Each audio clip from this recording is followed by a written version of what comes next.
Welcome. We're going over Chapter 18 concerning the industrial changes in the United States and their effects on urban populations, as well as the growth of the labor movement. And last time we left off on the other results of the causes of rapid industrialization in the last part of the 1800s. And I was just briefly going over some of these final causes, specifically the rise in unskilled and semi-skilled labor due to mass immigration, which seems to have a cyclical effect on industrialization and the job opportunities that it provided, so that as there were more job opportunities in factories, immigrants came into the United States. The more immigrants that came in, the more job opportunities due to capital investments. Speaking of which, there was abundant capital coming into the United States, not just in bonds that were used to support the investments of the railroads and of large-scale manufacturing, but the United States began to become a magnet of investment for other countries around the world, specifically wealthy individuals in other countries, not just their governments themselves. And we'll see this in your textbook, actually, in the section at the end here, where your book focuses on the foreign investment that comes into the United States. And if we take a look at which countries are investing the most, we see that Great Britain, by far, has invested predominantly in investment capital during this period, along with Germany and France.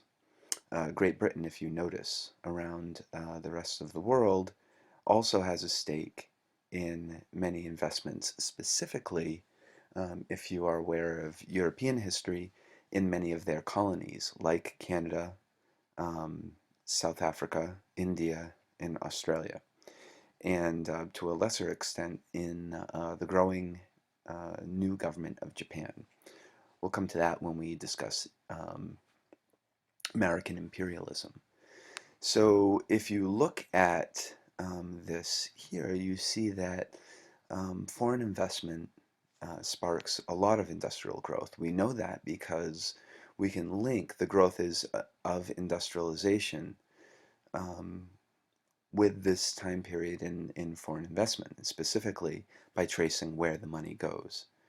And so what happens here is this brings us to some of those main causes for rapid industrialization.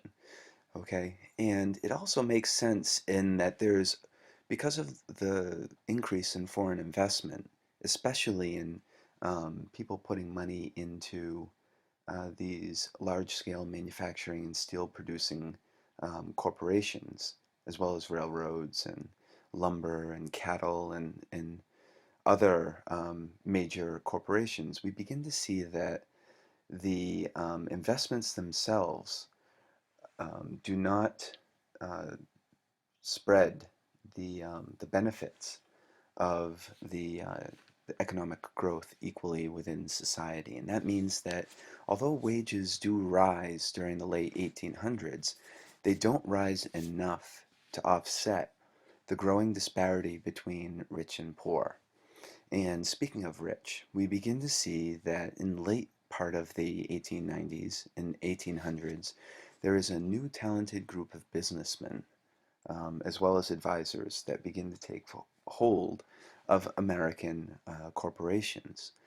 And they do so in a way that takes advantage, um, which is a positive way of looking at it, or exploits, which is a negative way of looking at it, the opportunities that are available to them by building relationships with the senators and congresspeople, as well as taking advantage of their position to root out competition and create monopolies for themselves by destroying smaller businesses.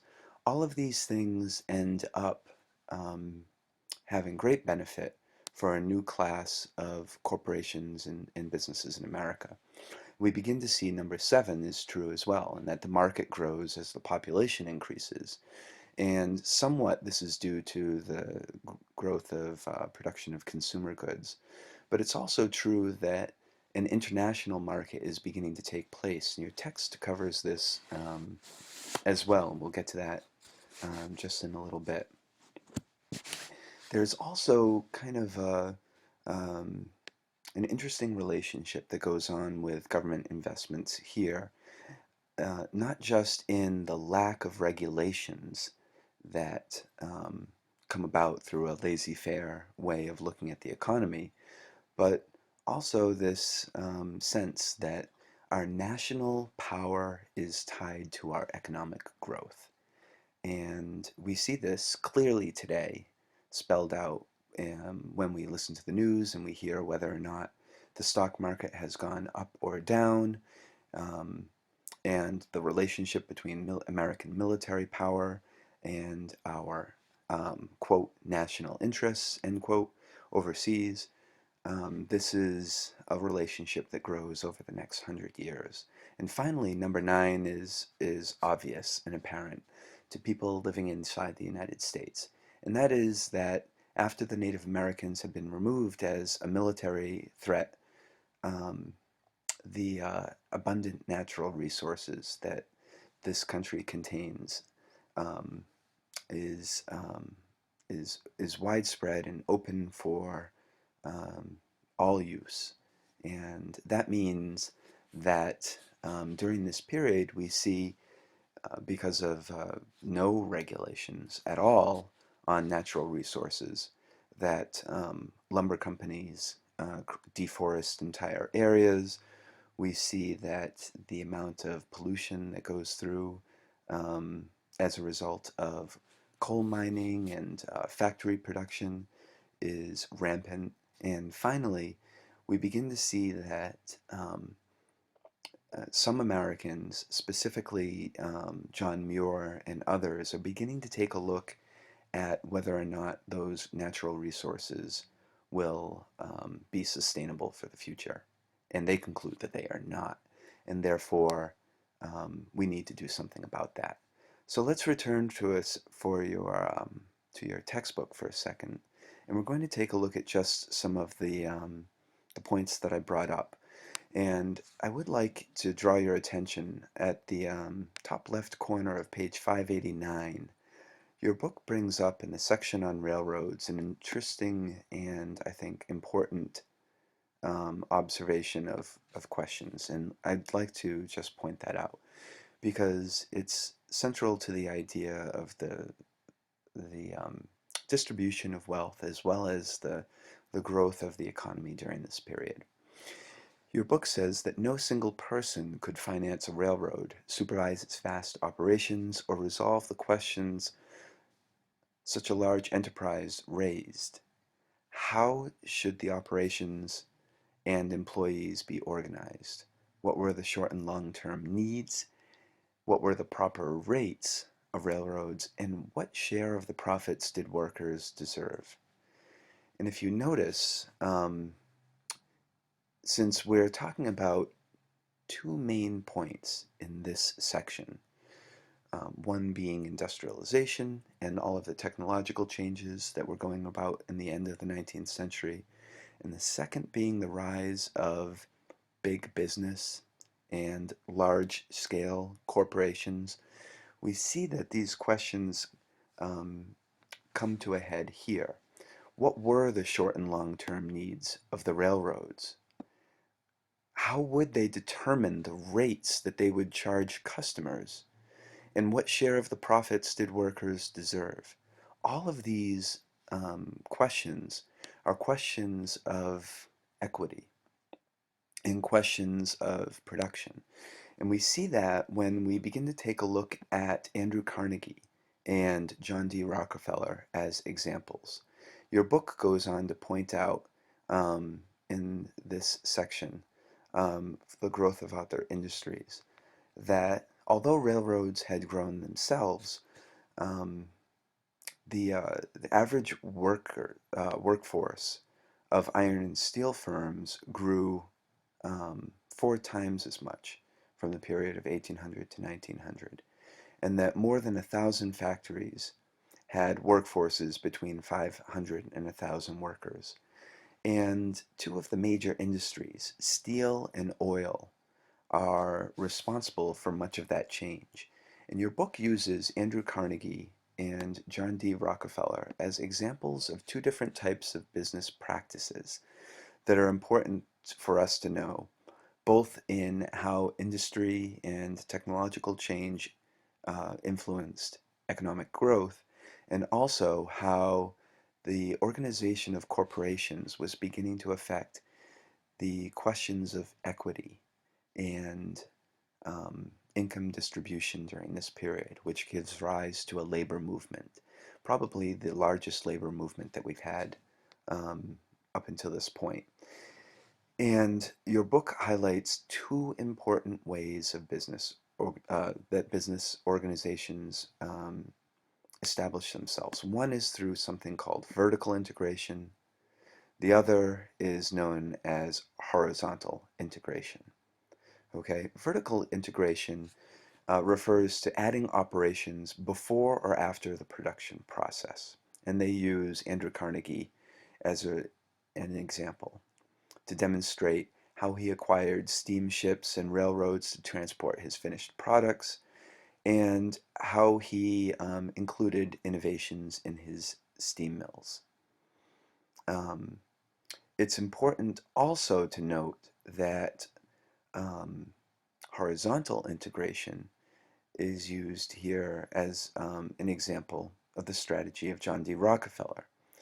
Okay, in this case, John D. Rockefeller, who, although your book points out he didn't have a monopoly, he did have 84% of the refining the nation's oil through the production of a company called Standard Oil. He was able to create um, a new form of business organization, and that means that um, he was able um, to control various stages of the production of oil in his within his um, purview. Now, I'd like to give you an example of um, horizontal integration. Okay, and we're going to take a look at this um, right here. Whoops, hold on one second. Let me find my slide again.